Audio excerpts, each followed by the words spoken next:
કે ગુજરાતના બહુ બોલકા અતિ બોલકા ગૃહમંત્રી એવું કહે છે કે વરઘોડા તો નીકળશે જ.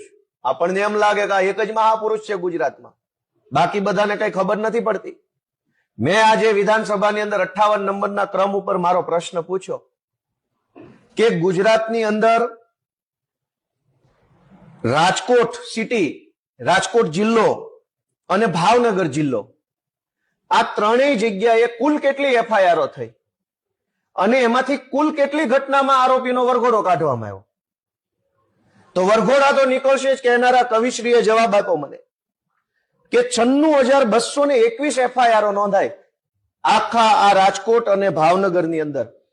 તે પૈકી માત્ર 251 ઘટનામાં વરઘોડો કાઢવામાં આવ્યો.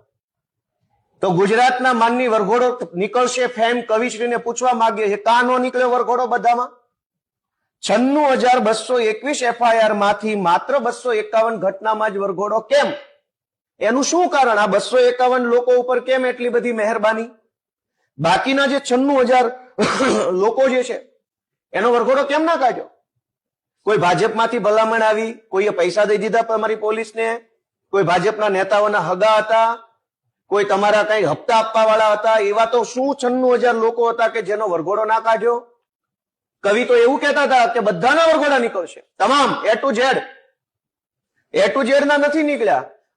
ગરીબોના નીકળ્યા, નાના માણસના, લાચાર માણસના, ફેરિયાઓ, હાવ જેનો કોઈ આધાર ટેકો ન હોય સમાજમાં, રાજનીતિમાં, ક્યાંય એવા લાચાર માણસના વરઘોડા કાઢી રીલો બનાવી વાહવાહી લૂંટનારા કવિશ્રી વરઘોડો તો નીકળશે જ ટાઈપના કવિને કહેવા માંગીએ છીએ કે આ 96,000 લોકોનો વરઘોડો નહીં કાઢીને આટલી મહેરબાની કોના કહેવાથી તમે કરી?